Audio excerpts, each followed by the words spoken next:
top leaders hiding in underground bunkers, while their mid-level commanders are being crushed in the field, the morale of their fighters plummeting, and we see that disconnect daily.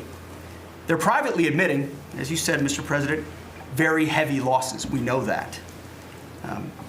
President Trump has given us a clear mission. Our capabilities are only going up and Iran's are plummeting. We are here to win, and we're full speed ahead.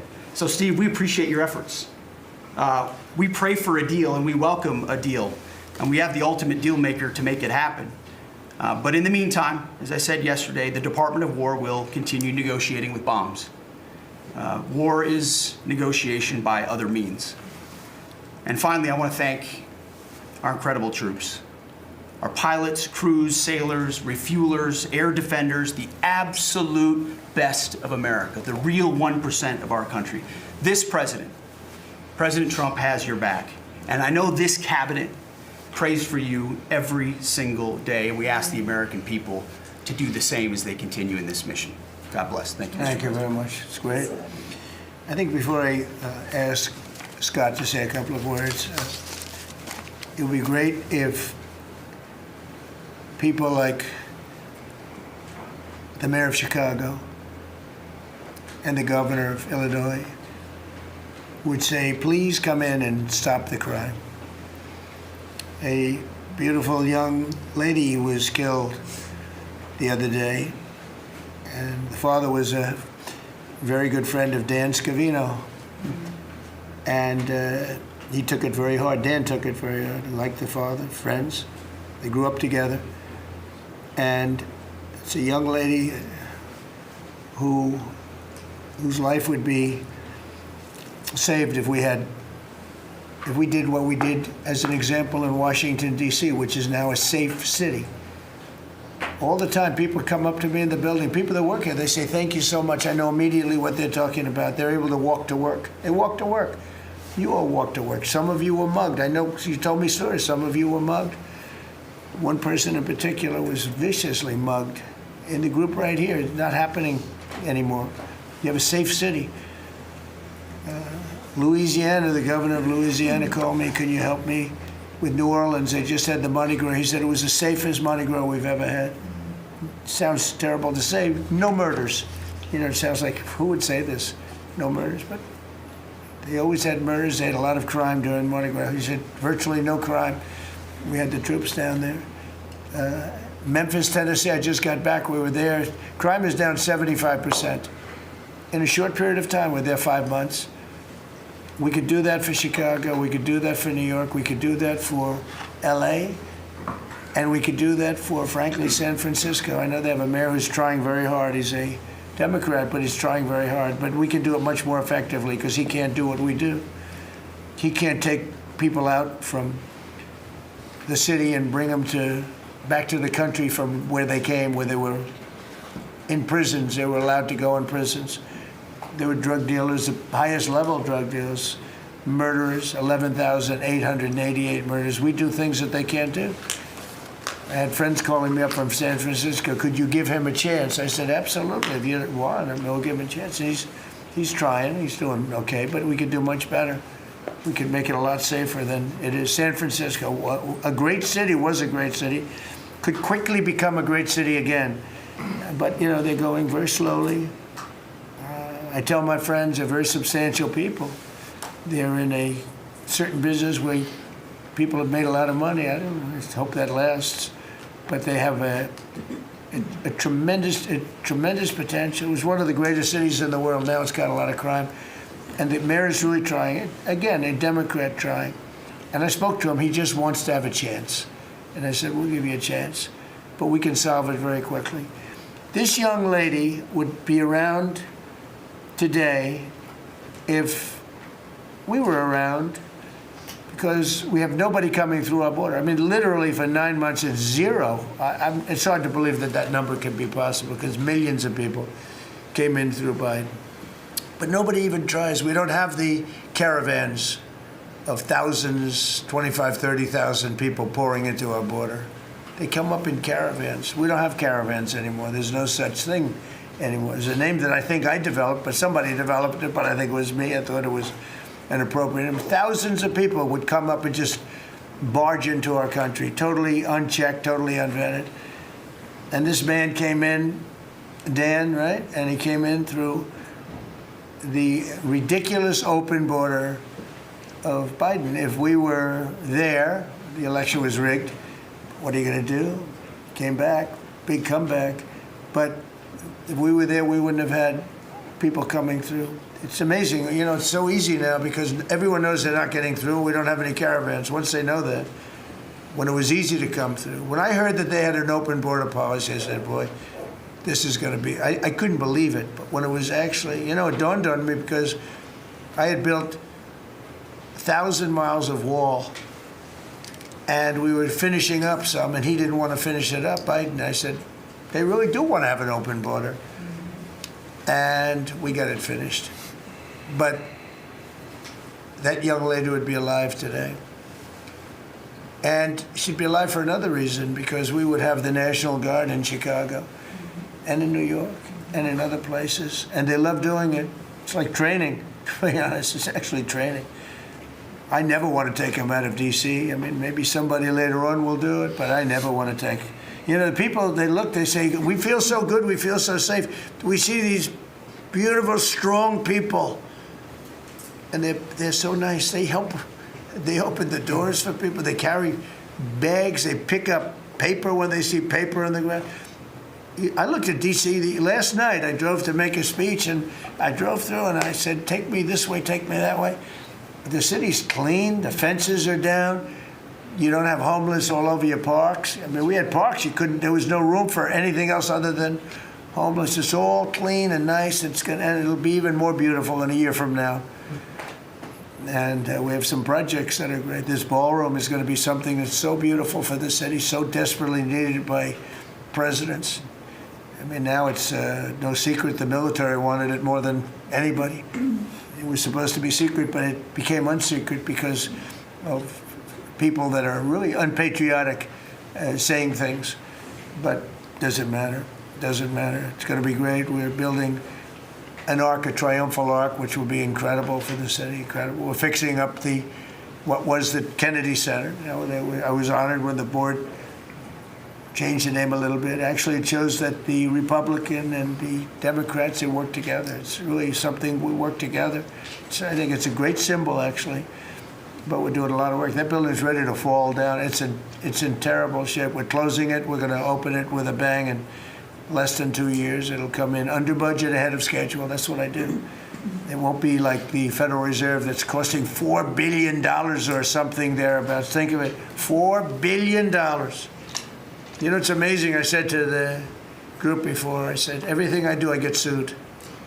I build under budget, ahead of schedule. I get sued over a ballroom that's going to be the most beautiful ballroom in the country, so desperately needed. You won't have to have tents sitting on the wet White House lawn. If it rains, you get wiped out, to honor the president of China or the president of France or the president of somewhere. You can have the greatest. We get sued by the National Trust for Historic Preservation. They don't know what they're doing. Then I just found out we got sued by that group and another group, I guess, on the fixing up of again, I'll use the old name, Kennedy Center, because they're not fixing up Trump Kennedy. It's going to be beautiful when you add the name Trump. But we got sued. And all I'm doing is fixing it up. We're fixing broken marble. We're putting on a roof because it leaks like a sieve. We're fixing steel that's broken. It's the same building, same exact building. We're fixing it's going to be beautiful. It's going to be so beautiful and safe. It's actually unsafe. You had some of those columns on the outside that were painted a fake gold. Now we painted them a beautiful white color, beautiful cream white. It's beautiful. Everyone said it's so much more beautiful now. Instead of a cheap, you can't imitate gold. See, I'm a gold person. It's all real stuff. You can't imitate it. Someday they'll discover a paint that will look like gold, and the guy's going to be the richest man in the world. But you can't imitate real gold. It just doesn't. That's 24 karat. Which is what this building deserves. But think of it. I get sued because I'm fixing up the Trump Kennedy Center. We're going to make it gorgeous and safe. We're fixing new windows, new this, but just all fix them. I got sued by preservationists. But you know who they didn't sue? The man that took this beautiful Federal Reserve building. That's small, much smaller than the hotel I built. I built the Waldorf Astoria Hotel down the road. And it was a beautiful job for $201 million. It's bigger, I think, than the Federal Reserve building. And it's got rooms and bathrooms, and it's not like just an open office space, which is much cheaper to build. Think of this. I hear he's going to be over $4 billion for a little building. He doesn't get sued by anybody but me. I sue because it's either somebody's very crooked, which has to be, because what happened to all that money? You can't sue. I would have done that building for $25 million. It's going to cost maybe $4 billion, and we have a great new person coming in to take over the Fed. And Kevin may not ever have an office, because I don't know if they're going to be able to build. I passed that building the other day. It's a see-through. You know what see-through means? There's no walls up. And they're going to spend. But the National Trust for Historic Preservation, which is a joke, by the way, they didn't sue that building. They didn't sue anybody. But they sued me, and I build. And by the way, my buildings, it's all donations. Rich people and people are putting up the money. Zero taxpayer dollars. Is that right, Scott? Yes, zero taxpayer dollars. This stuff is all done for free, and I get sued. This can only happen to Trump. But they don't sue the guy whose interest rates are too high. That's why we call him Too Late. His name is Jerome Powell. We call him Jerome Too Late Powell. And done a terrible job. He suffers from Trump derangement syndrome, as he probably should, because I hit him pretty hard. But so I don't blame him. But they don't sue a man who has taken this gorgeous building, ripped it down from the inside, taking ceilings that are as beautiful as you've ever seen, taking the ceilings down instead of leaving them, taking walls down that were 2 feet thick of solid concrete and plaster, replacing them with 6-inch walls with no insulation. I said, let me ask you, are you going to put insulation in? No, it's not in the budget. Oh. Insulation costs $5. Now you're going to hear the guy next door. If he's next door to me, I'll be able to hear his military plan. I'll know exactly. If Lutnick is in there, I'll say, oh, I know exactly what Lutnick's got planned. It's the craziest thing I've ever seen. They've ripped this gorgeous building apart, and you can never build it again. I could, but it costs a lot of money. But a normal person can never build. So you're going to have crummy little walls, a flat little ceiling eventually, but right now you don't have anything. And nobody sues this guy. And then when Jeanine Pirro, working with Pam and others, has the courage to sue to find out what happened to maybe $4 billion and a building that may never be occupied by Kevin Warsh. He may never get there. We're going to have to find him some space in the White House. We'll put him in the basement of the ballroom. But when, now think of it, when Jeanine Pirro and Pam and the group, when they bring a suit, it's like, oh, this terrible thing. And then we have a judge that attacks us. So we've got to get our priorities straight, you know. It's a very sad thing that's happened with the Fed. And then just one other thing very quickly, you have Gavin Newsom in California Railroad. That's 100 times over budget. It's out of control. It was supposed to go from the middle of San Francisco to the middle of LA. Well, now it stops way short of both. It now goes into areas that nobody ever heard of. It's billions and billions of dollars over budget, years and years, maybe decades late.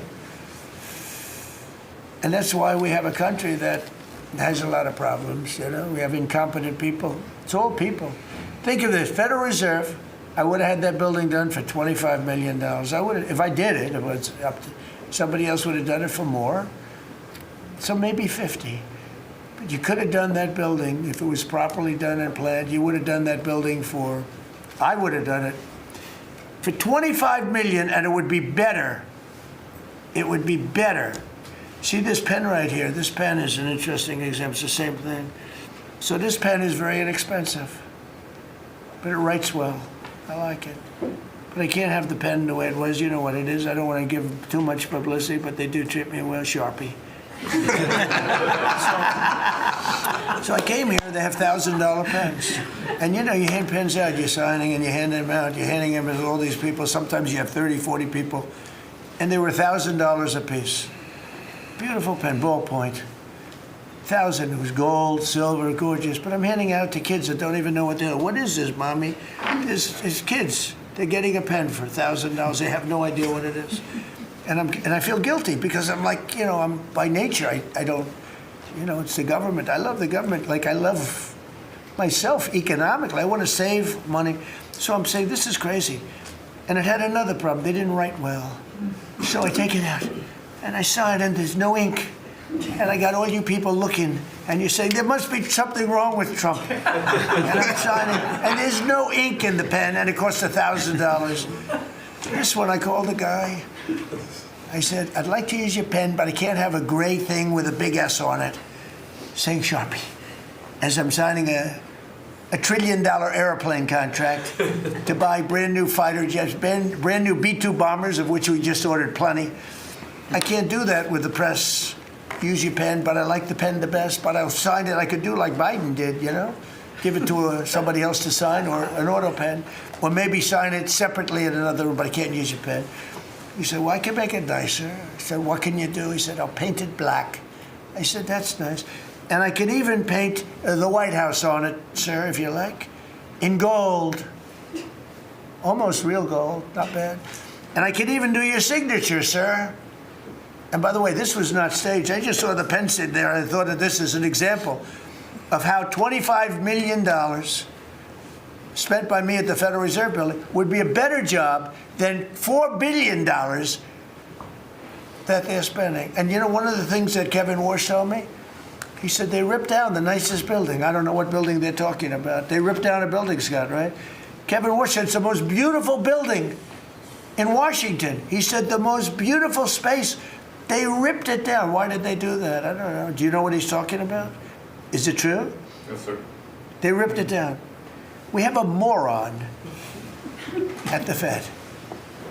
Who wouldn't be lowering interest rates right now? But I want to thank Janine Pirro and Pam and her group for having the courage to bring this suit. And I believe that the contractor on that job is probably one of the richest men in the country right now. I believe that it's not possible to spend that kind of money. $3 billion, $4 billion, nobody knows, nobody has any idea what it is. But it's over $3 billion, and it's probably going to be over $4 billion by the time they finish. And it may never get finished. Unless I take it over, I'll get it finished. But it can never be what it was. It's never going to have those beautiful ceilings. It's never going to have those incredible walls. The walls were 1.5 feet thick of solid masonry. They ripped them down for no reason. And I just give you the story. And just to finish on this one. So I told that story to somebody and said, yeah, but it's not the same thing. I said, you're right. This one is better. It writes. So the guy said to me, you don't have to pay me, sir. I'll give them to you for nothing. I said, no, I don't want that. Let me pay you. I want to pay you. No, sir, you don't have to. You're the President of the United States. He was shocked. The head of Sharpie gets a call. I don't even know who the hell he is. He said, is this really the President? He said, no, you don't have to pay me, sir. This is such an honor. I said, nope, I want to pay you.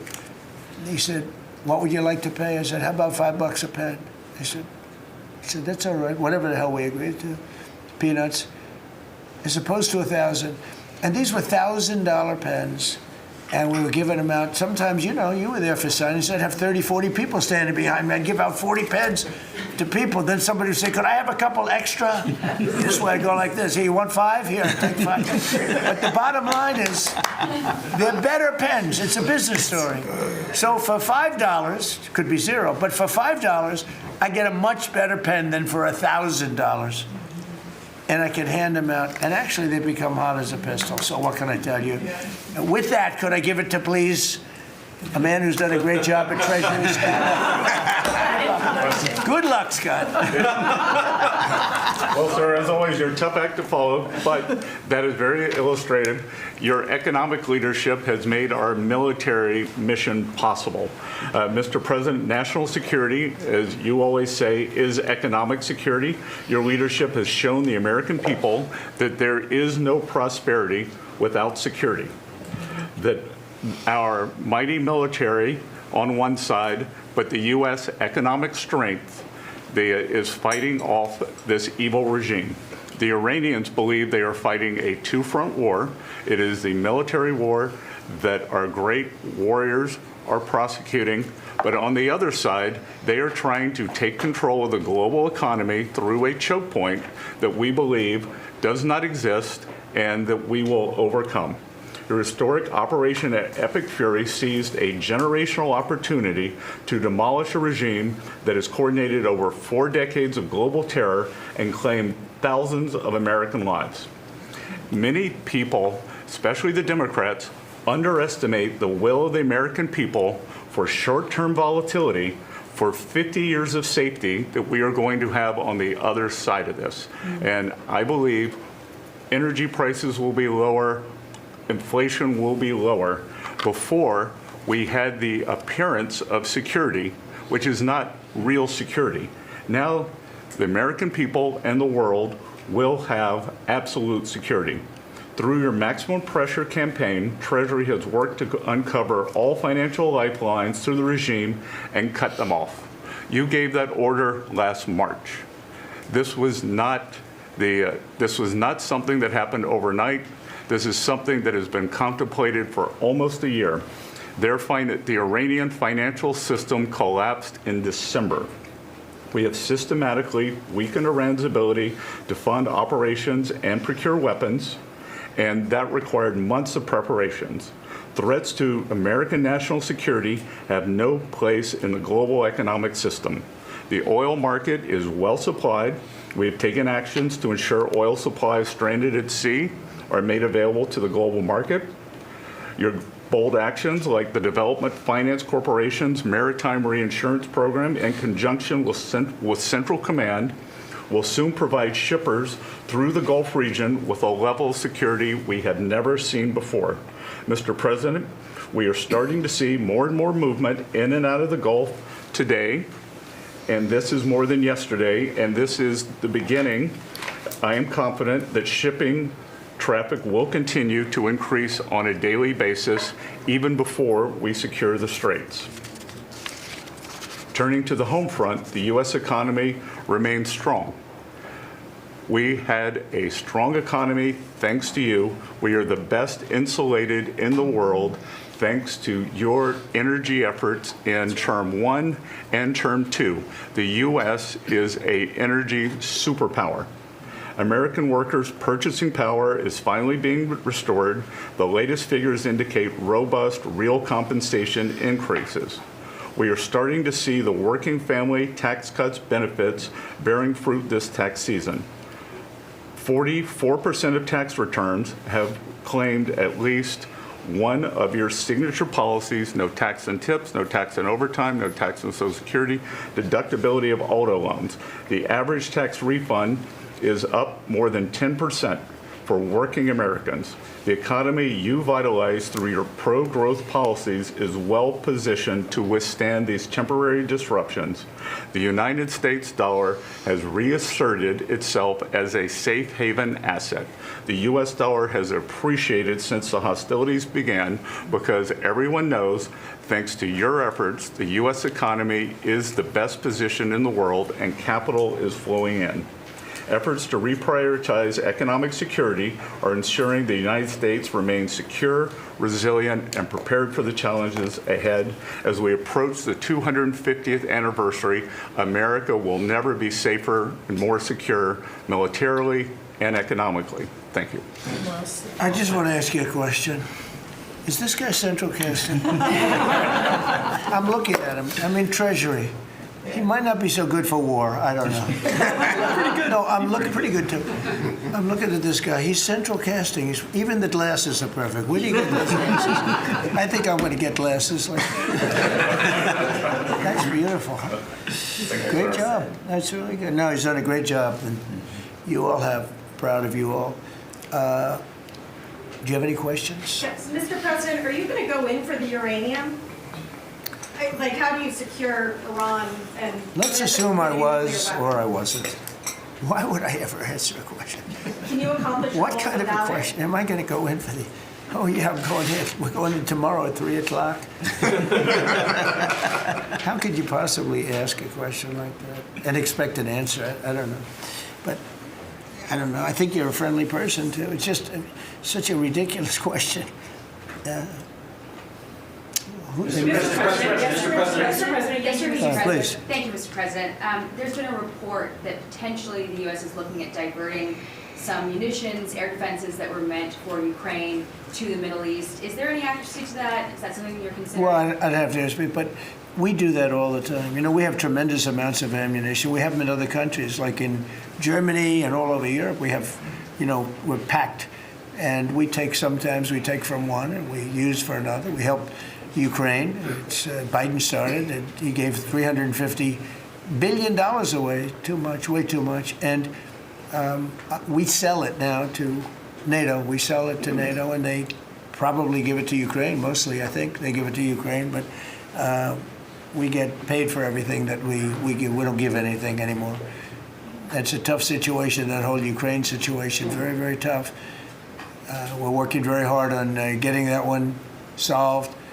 It doesn't have any impact on us, virtually nothing. In fact, if anything, I mean, we sell a lot of equipment for that unfortunate war. 25,000 people died last month, 25,000, mostly soldiers. Some in the towns, but for the most part, soldiers. They're dying. Nobody's seen anything like it since World War II. It's a terrible situation, and hopefully that's going to get settled. You know, I settled 8 wars. And many of them, I think, were more difficult than this one. In theory, they were more difficult, but there's tremendous hatred between President Putin and President Zelensky. Tremendous hatred. I've seen it before, but I've never seen it maybe to this extent. And I think that's calming down a little bit, and I think we have a chance of getting it done.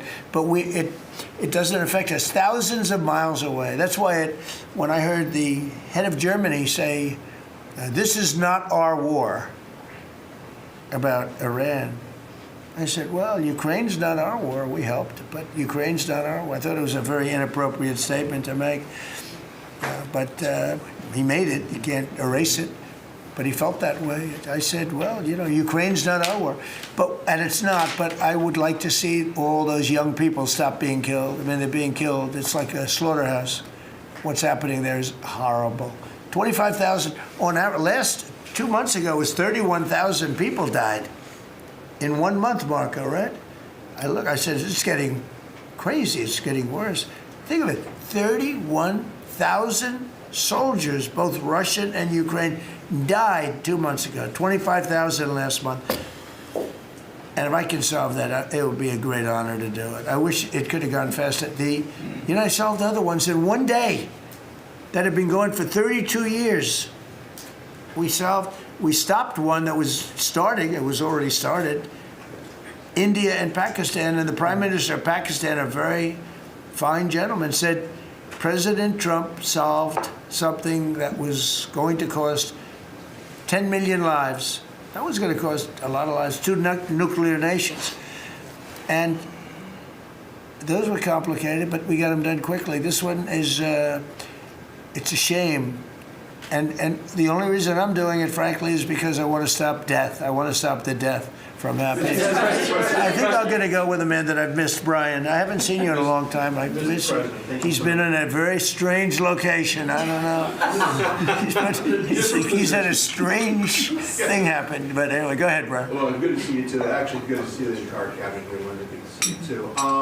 You talked about gas prices coming down. Yeah. Obviously, they will. But would you ever consider suspending the federal gas tax in order to kind of temporarily alleviate some? Well, some people should do that. As an example, in California, every time prices go down, his prices go up because the gas tax is bigger than the tax itself, bigger than the product itself.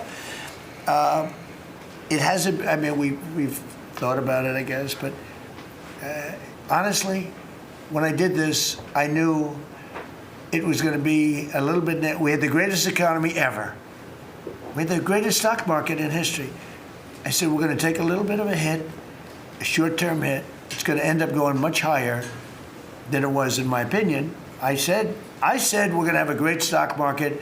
Nobody thought we could get to 50,000 or 7,000 in the respective indices. Nobody thought that was going to happen, but it did in the first year. They said it couldn't happen in 4 years, that you wouldn't hit 50 in 4 years, but you could maybe get close. We hit it in the first year. And I said, this is a good time to solve a problem that you had to solve. And that's what I did. But the gas tax, people have talked about it. It's something we have in our pocket if we think it's necessary. And if I can follow real quickly, you just recently took off, Secretary Duffy, 17,000 truckers off the road that quite frankly could not speak English, which is a safety issue. Yeah. Could we ever extend that to Uber drivers, Lyft drivers, cab drivers, for someone who takes a lot of Ubers? A lot of my drivers can't speak. Oh, well, that's not good. I didn't like that. Go ahead, John. So that's a really good point. The problem is that our states are the ones that issue these licenses.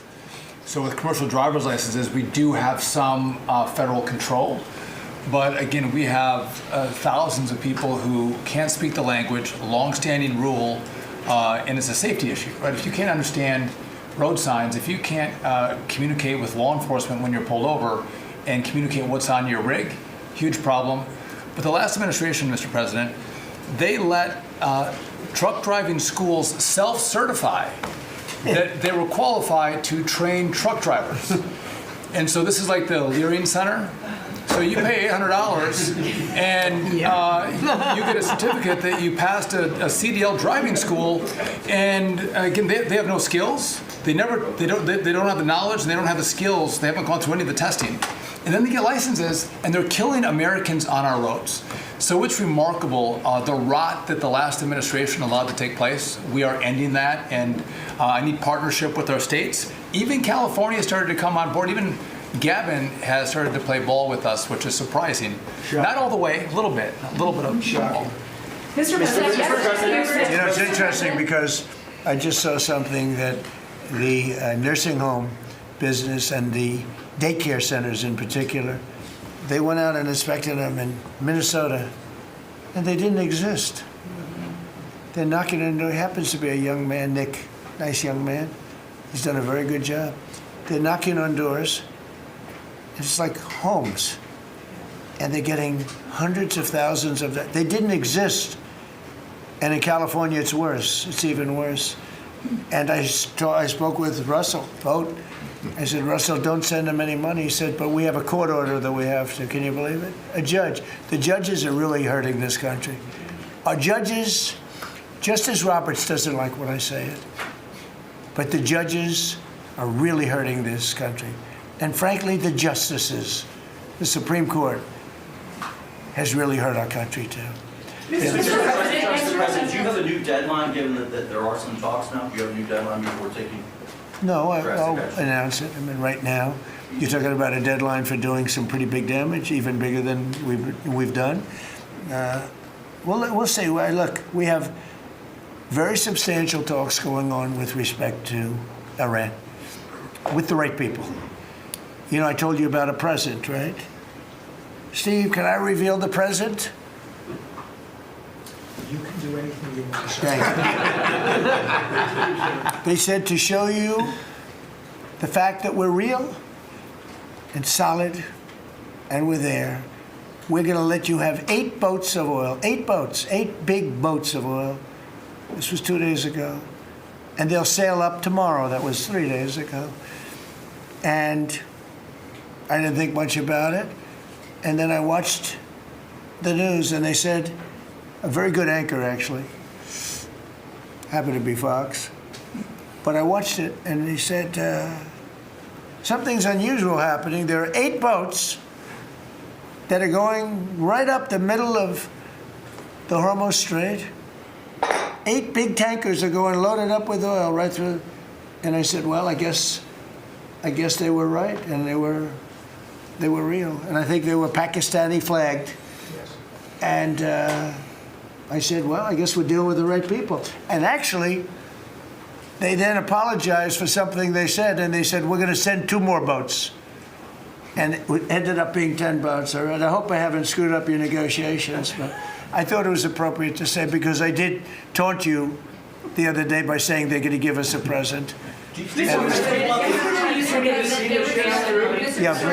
illegal immigrants who were arrested at San Francisco airport for ignoring deportation orders. At the same time, as you highlighted, really great reception from American travelers for ICE agents. Is there a PR aspect of this that can allow future deportations to go on with less protesting, less outrage? Yeah, it's amazing, because by putting ICE there, look, the press was very unfair to ICE. So was everyone else. These are great American patriots. They have a tough job. They have to find murderers and take them out of our country. I wouldn't want to do it. You wouldn't want to do it. Most people wouldn't want to do it.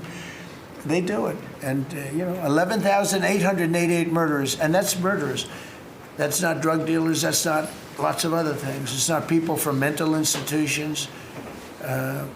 Entire jail populations were released from major countries and let into our country through the open border.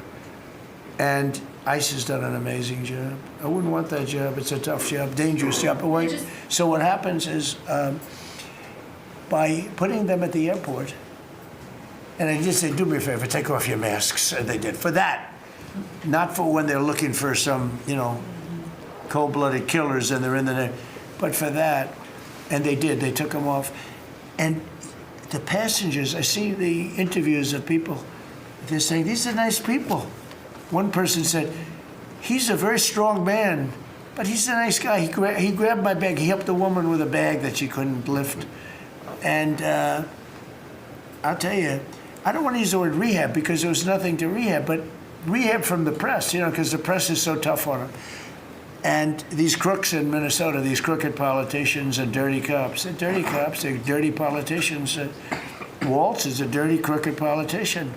The Attorney General is a crooked guy. He's no investigations, and I hope JD's going to do a great job. He's in charge of it now with somebody who's very talented.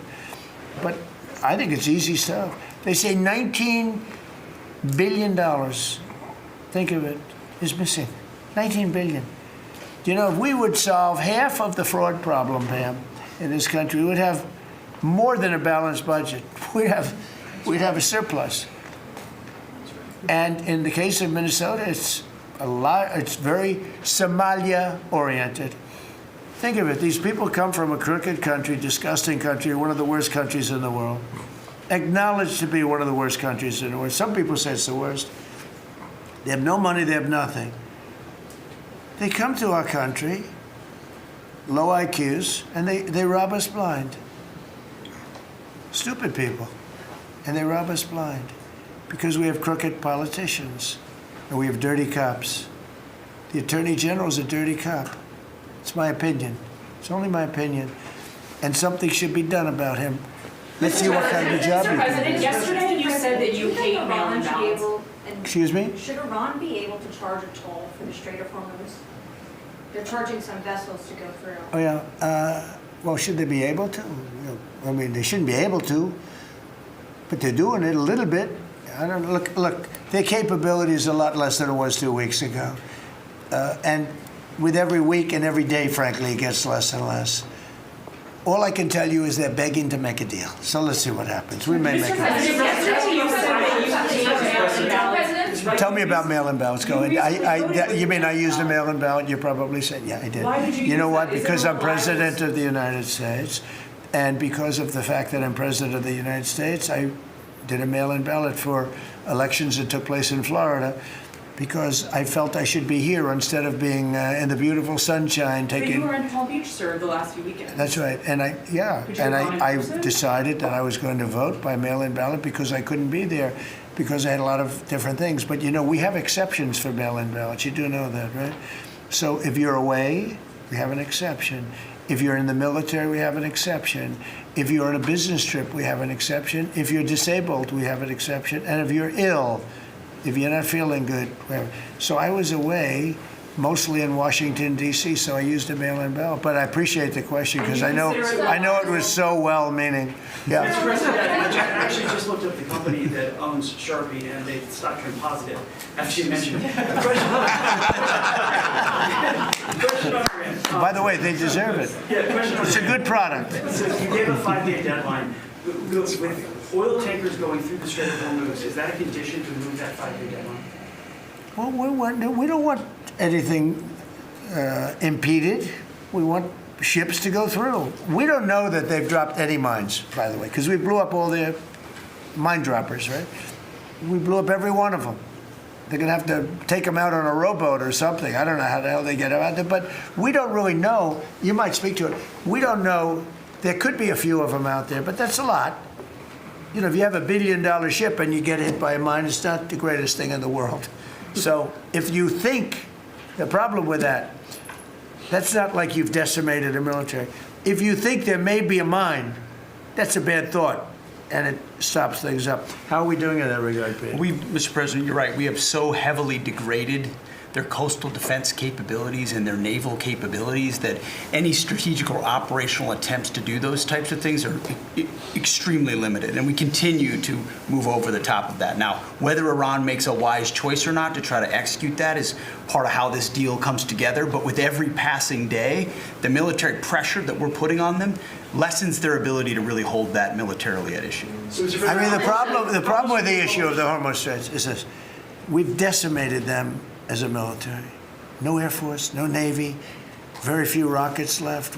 We blew up so many. Hard to manufacture them. Same thing with drones. The leadership is gone. The problem with the Straits is this: let's say we do a great job. We say we got 99%. 1% is unacceptable, because 1% is a missile going into the hull of a ship that cost $1 billion, right? So 1% is we can't. If we do a 99% decimation, that's no good. So it's really, you know, a little bit. But I have a feeling it's going to clean up pretty quickly. I could just say this: they want to make, and I probably hurt our little negotiation. It gives them a little impetus to say, well, I wish you didn't say that. But they said yesterday that we weren't negotiating with them, and now they admit that we were negotiating with them. So they want to make a deal. The reason they want to make a deal is they have been just beat to shit. So the Are you thinking of taking control of Iran's oil? It's an option. I mean, I wouldn't talk about it, but it's an option. Is that something you thought about? Well, in Venezuela, we've done very well working with Venezuela, certainly. And we've taken in billions and billions of dollars. And by the way, Venezuela is doing better right now than they've ever done in the history of their country. And it's sort of like a joint venture. But the United States has made a lot of money, Marco, right? With it. Do you want to talk about that for a second? About Venezuela? Yeah. Yeah, I mean, I think Venezuela in the first 2 months of this year generated more revenue from oil sales than they had in most of all of last year. But the money's not being stolen anymore. And it's being held in a U.S. Treasury blocked account. And to the extent it's flowing to the Venezuelan government, it's going to help people, like fund hospitals, pay teachers. It's not And we being get a stolen. lot of it. And they got more than they have in many years. Think of it. We get a lot of it. We have a deal. We get a lot of it. We had 100 million, think of this, 100 million barrels we took in the first 2 weeks. 100 million barrels. That's a lot of oil. It's a lot of ships. And we got some, and they got some. We paid for the ships. A lot of money left over. And Venezuela has done better now with us. Call it a partner, call it whatever you want. we've made a lot of money, and they've made a lot of money. We've paid for the cost of that military hit many, many times over. And we've only just started. Our relationship with Venezuela has been amazing. The people, actually, I'm the highest polling person. And in other words, after the presidency, I think I may go to Venezuela and run for president against Elsie. I may run against Elsie. It's an option. No, they like me in Venezuela, but it's an option for me. It's a wonderful option. Yes. There's some reports that Gulf allies are concerned about winding down the war too soon and potentially leaving Iran. Well, they'd probably like us to stay, but the concern. If we don't stay, look, it's a beautiful thing about airplanes that go 2,000 miles an hour is you can get back there very quickly. If we don't stay, we're going to be protecting them. We know, they've been very good. Hey, Qatar, Saudi Arabia, in particular, Qatar, Saudi Arabia, UAE, the three of them, Kuwait, Bahrain, they've been 100%. Now, in all fairness, they could have gone the other way. They were surprisingly missiled. They were shot at. Nobody ever thought they'd be shot at. UAE had 1,400 missiles aimed at them. Fortunately, they had the greatest anti-missile weapon in history called the Patriot. Almost every single missile was shot down. We had an incident recently where 101 missiles were shot at a certain thing that we own that's very valuable. 101 missiles going 2,000 miles an hour. Out of the 101 missiles, every single one of them was shot down in midair and fell into the ocean. It's amazing technology. There's nobody has equipment like we have. Is it even possible to wipe down the war while Iran still has that enriched uranium? Is it even possible to Well, wipe you're down? going to have to see, but, I think we're in just very good shape. We're roaming, you know what we're doing? You know the word roaming free? We're over their skies with the most beautiful planes you've ever seen. Roaming free, there's not a damn thing they can do about it. And it would be nice if, like the fake news New York Times, which writes so fake, and the Wall Street Journal is terrible, terrible. I mean, I read a story today that I'm desperate to make a deal. If I was desperate, he'd be the first to know. Pete, let's get the hell out of there. I'm the opposite of desperate. Mm-hmm. I don't care. I want to know. In fact, we have other targets we want to hit before we leave. We're hitting them on a daily basis. No, I don't talk about you. I can't talk about specifics. A lot of people say that wouldn't matter. Maybe it does matter. Who knows? But I wouldn't talk. It's like the question this young lady asked. Sorry about I embarrassed her. I don't want to embarrass you because I think she's a friendly reporter, so I'm sorry. But I can't say what we're going to do because if I did, I wouldn't be sitting here for long. They'd probably, what is it called, the 25th Amendment? They'd institute the 25th Amendment, which they didn't do with Biden, which is shocking. The hard part is Venezuela safe enough to leave the region because Steve said that they've got enough uranium to make 11 bombs. That's a very scary thing. So, well, it's again, I can't talk to you about that. You're asking me a question. You're essentially saying, will I go in and do something? I can't talk to you about that. Mr. President, you're looking at a coalition of ships to help, warships to help protect tankers. How close are you to getting that coalition? Well, we have a coalition for them, but they should have been up here a long time ago. And they're affected. The amazing thing is we don't need the Hormuz Strait. We don't need it. We don't need it at all. We have so much oil. Our country is not affected by this. We have twice the amount of oil as Saudi Arabia or Russia, and soon it'll be 3 times the amount. Chris, do you want to speak to that for a second? Yeah, that's correct. Our total oil production is greater than Saudi Arabia's plus Russia, and more than we consume in the United States. So we're the largest. Pretty good. Pretty you know what they call it? Drill, baby, drill. Mr. President, Anything else you want to say? Well, and same thing for natural gas. We went, before your first term, we were the largest exporter of natural gas in the world. Today, we're just by far the largest. We're the largest importer. Now we're by far the largest exporter, and it's growing rapidly this year. New facilities are coming online. New production's ramping up. We're doing an amazing job. We're getting a lot of help from that man right over there. He's getting approvals done quickly and very environmental. He's an environmentalist, actually. He does a great job, but he gives you a fast approval or rejection. Do you have anything to say? Well, back on Venezuela, where Chris and I both had a chance to be there, I literally think they're going to put a statue to President Trump, and I'm not being, it's not a political statement, it's an actual thing. So. That would be a great honor. No, because it's like they view President Trump like Simon Bowler. He's the liberator of a country, and this is a country where they love American baseball. You look on the street, they're wearing NBA jerseys, and Delcy and her team working with us, getting back. Chris and I both experienced, it was the first time in Venezuelan history that they had the free press allowed to come on to essentially where the White House, the Palacio Miraflores, and it was an emotional thing for people that had been for 20 years had never had a chance to be there. So whether it's and then production, it's showing up in production. The American companies that are coming back, most of those American companies have many American Venezuelan team members. One company in Houston's got 600 Venezuelan Americans that know more about reviving that industry. So their GDP is a 1/4 of what it was before. They want to get back. They remember what it was. Their production on oil production is climbing towards 50% increase just in the 3 months we've been here. That flows to American refineries on the Gulf Coast, lowering the price of gas in America. So it's a forget that. When are they going to do the statue? The hell with you.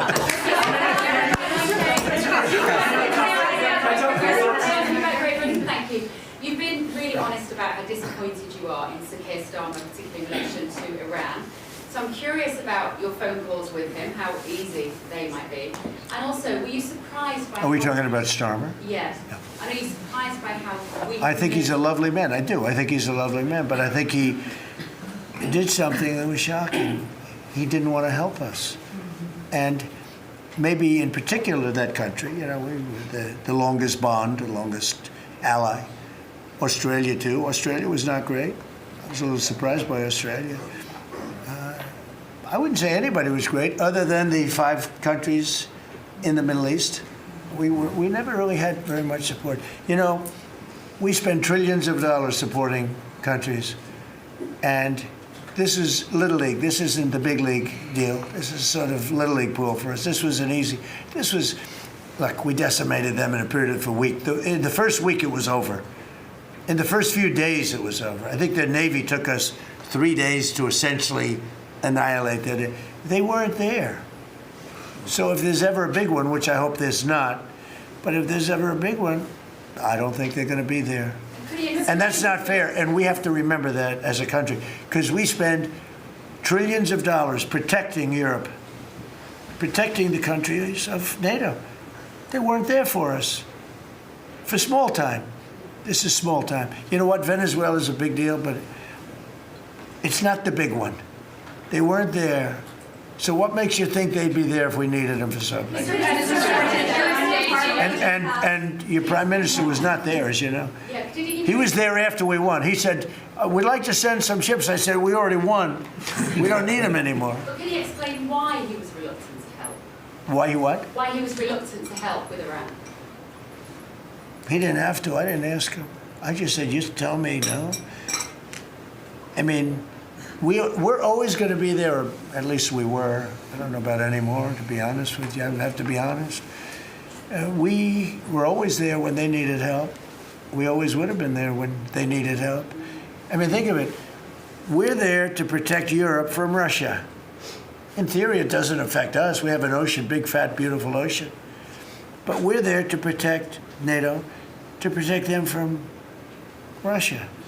But they're not there to protect us. It's ridiculous. It doesn't make sense. I tell you, a lot of people were big NATO people. I was never big. I was okay. I got them to pay 5%. By the way, they haven't paid it yet. You know that. I got them to pay 5% from 2% to 5%. They didn't pay it yet. I got them to pay up to 2% because they weren't paying the 2%. Then I got them to pay 5%, which they should be at.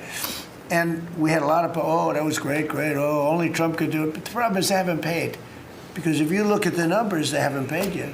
So we were there for them, but they were not there for us. Did we need them? No. I never thought we needed them. I was more doing a test. I said, I really would love to have you come up. Bring your boats. You can sail through the beautiful Hormuz Straits, and you can protect people that are being shot at. They didn't do it. And that's small potatoes. Do you understand what I'm saying? Yeah, I do. Go ahead. I was just going to say, does it affect the state visit with the king that you're going to have in April? Are you looking forward to that? With the king? With the king No. coming here? No, he's a friend of mine. He's a great gentleman. As you know, he honored me and our country. He really honored our country. But we had an amazing time. I've known him as Prince Charles. I know him as King Charles. I'm proud of him. He's fighting a tough battle. He's tough. I think he's a fantastic. It has nothing to do with that. It's different. And he's going to be here very soon, as you know. We're going to have a state dinner. It's going to be great. But I was very disappointed when the Prime Minister said, I won't be able to. It started with the island that the indigenous have claimed away from your country. And for some reason, you went for it. And all of a sudden, indigenous people that never saw the place, they never saw it. He was afraid that we would do something to insult because he's a liberal. That's the way they think. And when we needed the island to land that beautiful B-2 bomber, we were told we can't use it. We'd have to fly back to Missouri, which is a 17-hour flight, as opposed to a couple of hours. And I said, you gotta be kidding. Not good. They made a big mistake. Mr. President, is the Friday deadline for Iran, is that pushed back now, and if not? I don't know yet. I don't know. Mr. Witkoff and JD and Jared will tell me whether or not they think it's going along. And if it's not going along, maybe not. And we have a lot of time. You know what? It's a day. In Trump time, a day, you know what it is? That's an eternity.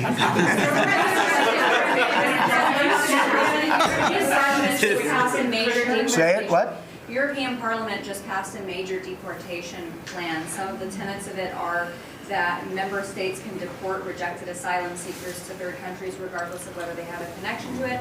It allows for detention periods of up to 2 years and also offshore return hubs or detention centers similar to ours. Who did this? Which country? European Parliament, and the vote was not close. It was 389 in Good. favor to 208 against. I'd vote with them, yeah. Europe is where you are now. Do you think that will move the needle with Democrats?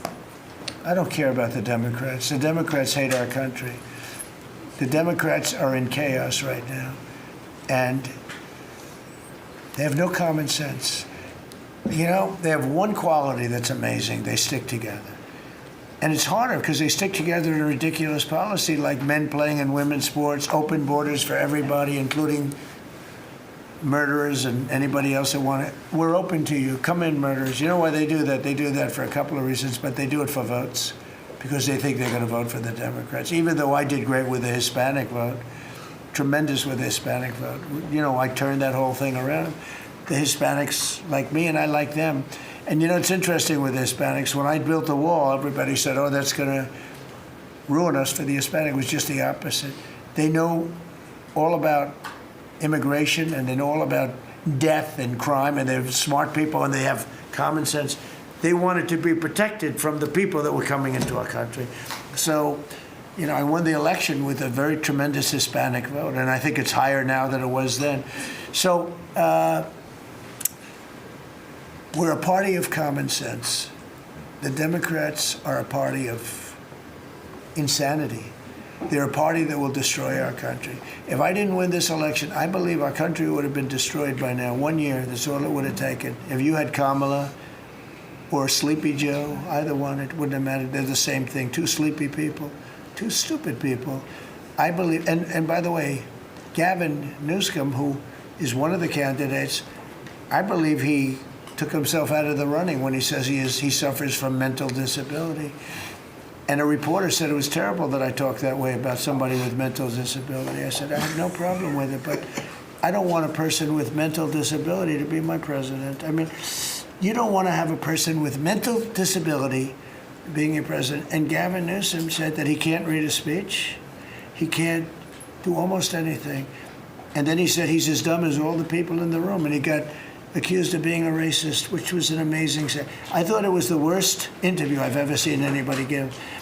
He's actually a very stupid person. So I believe he's out of the running. I think that statement, that interview, he admitted that he's a stupid person. I don't want a stupid person being president. You know, I'll say it right now. I say it because no press never reports it. I'm the only president that ever took a cognitive test. I took it 3 times. It's actually a very hard test for a lot of people. It wasn't hard for me, but it's a cognitive test. It starts off with an easy question, and by the time you get to the middle, it gets tougher. By the time you get to the end, very few people can answer those questions. They get very tough, mathematical equations and things. I took it 3 times. I aced it all 3 times in front of numerous doctors that I have no idea who they are. And I was told when I went in, they said, Doc Ronnie told me this. My current doctors were fantastic doctors. They said, well, if you take it, it's Walter Reed. It's essentially a public hospital. And if you do badly, it's probably going to get out. But I aced it. I got them all right. And one doctor said, I've never seen anybody get them all right. I've been doing the test for 20 years. I want people, I would love to see anybody that's a president or a vice president or anybody that has any chance of being a president, I would like to see them take a cognitive test. Because we had a man in this office that had no clue what was happening. And let me give you a little secret. He wasn't a smart man 30 years ago. And I'll tell you about President Obama. He wasn't a smart man either. I know all about him. He wasn't a smart man, highly overrated. He was a great divider. And our country can't go through that anymore, can't go through. We have done an amazing job. I had to do a little stopover. I call it an excursion. I had to do a little stopover in Iran, and we had to knock the hell out of them because our country would not have been safe. The world wouldn't have been safe. I've done a great favor for the world. The world has not been reciprocal. Because when I told NATO, where we give billions and billions of dollars, trillions over the years, I said, do you mind coming up and giving us a little hand with the streets? Send up some. They didn't want to get involved. And I believe that's going to cost them dearly. Thank you very much, everybody. Thank you.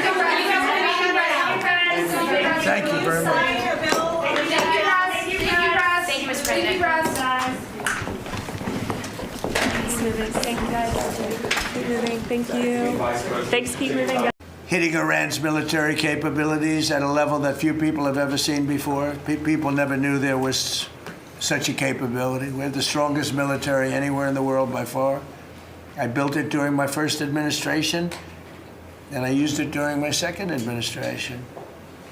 Unfortunately, because I'd rather not have to use it.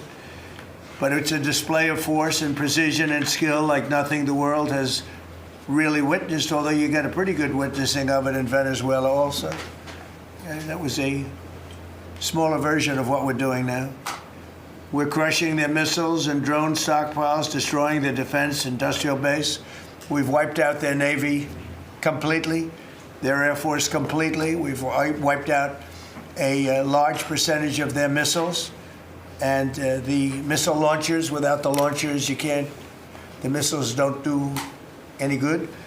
And we've knocked out probably close to 90% of the launchers, probably more than 90% of the missiles themselves. Between some they fired and more than they fired, we knocked out. We've also destroyed a lot of the factories. We're continuing to do that, but a lot of the factories where they manufacture the drones and the missiles. The drones, too, are way down, but the reason they're down is they go one way and they don't come back, because for the most part, we're shooting them down. But we also are able to, we've really done tremendous damage to the places where they make them. And just so we set the record straight, because I've been watching the Wall Street Journal's fake news and all these stories that get printed like, oh, I want to make a deal. They are begging to make a deal, not me. They're begging to make a deal. And anybody that saw what was happening over there would understand why they want to make a deal. But they say, oh, we're not talking to them. Anybody would know that. And only a total fool. And they're not fools. They're very smart, actually, in a certain way. And they're great negotiators. I say they're lousy fighters, but they're great negotiators. They are begging to work out a deal. I don't know if we'll be able to do that. I don't know if we're willing to do that. They should have done that 4 weeks ago. They should have done it 2 years ago. Or they should have done it when we first came into office, because 2 years ago they had free reign under Biden. Sleepy Joe, worst president in the history of our country. What he allowed to happen to our country at the borders, and even with a thing like this. But not just him. Every president for 47 years, every president should have done this. They should have done it a long time ago, because you cannot give lunatics a nuclear weapon, and they would have had a big one. It stopped really when we did the B-2, but even before that, the Barack Hussein Obama, what he did where he gave them the Iran nuclear deal, gave them free will toward a nuclear weapon. Basically, he chose Iran over Israel and others that didn't want him to do it. But I terminated that deal. Had I not terminated that deal, you would have had a nuclear weapon years ago, and it would have been used, guaranteed. And one of the reasons you know about the guarantee is because their neighbors were sort of like bystanders. They weren't involved very much. They didn't choose heavy sides. They didn't want to, because people were concerned with Iran. There was a big black cloud over the Middle East. They were concerned, but all of a sudden the war starts, and they start shooting at these in particular five countries. They start shooting at Qatar, Saudi Arabia, UAE, Kuwait, Oman. They start shooting at them, and everybody was shocked, including us. You know why? Because they're sick, and they had a plan to take over the Middle East. And some of those missiles that were shot at them were locked long before we even started this process. They were locked and loaded and aimed at those countries. They wanted to take over the Middle East, but we happened to come along, so it wasn't so easy. So right now their Navy is sunk in the largest elimination of a foreign Navy that has taken place, maybe ever, but certainly since World War II. Their Air Force is gone. Their anti-aircraft and communications capabilities are totally dismantled. And one of the problems they do have when they deal with us is we deal with people, and the people aren't able to communicate with anybody else. So, you know, because all of their leadership has been gone. The first level is gone, and they met to pick a new level, and they're gone. They're all gone because they didn't make a deal, and because they're sick people. They're really sick. They're really sinister, sick people. And if anybody thinks it was okay to have a group of people like this to have nuclear capability, nuclear weapons, and if we didn't attack with the B-2 bombers, they would have had a nuclear weapon within 2 weeks of that, maybe 4 weeks. But between 2 and 4 weeks, they were planning to have a nuclear weapon. If we didn't hit them at that time with the B-2 bombers, and one of the great air raids in history, maybe the greatest. Dark at night, no moon, no light. Every single bomb hit its mark and just obliterated that place.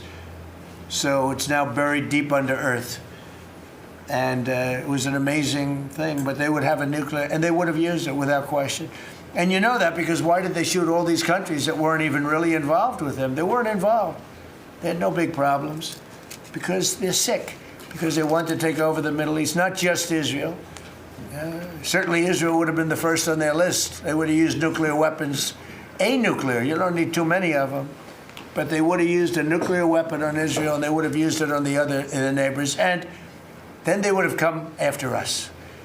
And if we had a weak president, they would have done great damage, but fortunately you don't have a weak president. I knew what was happening, and I think we've been proven right. You know, they took one missile went 2,500 miles. They supposedly didn't have a missile like that. They had no missile with that capability.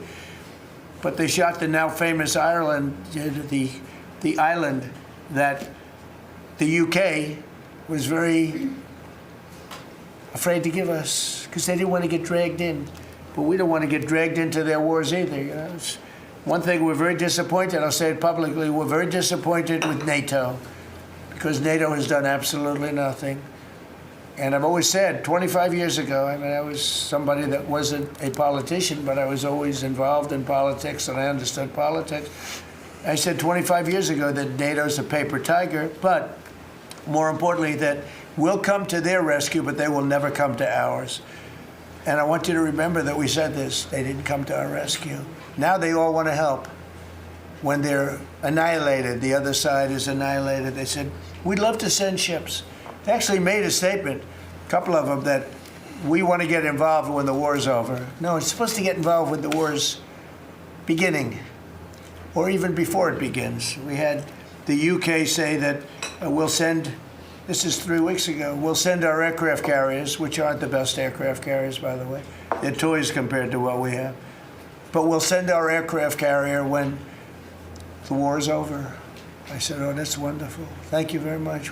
Don't bother. We don't need it. And we don't need it, and we don't need them.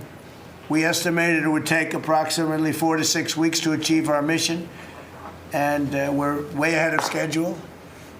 If you look at what we've done in terms of the destruction of that country, I mean, we're way ahead. Think of it, they have no Navy, and they had good ships. 154 ships have been shot down and are resting very nicely at the bottom of the sea. And we did that in a matter of less than a week. Because we have the greatest military in the world by far, nobody even close.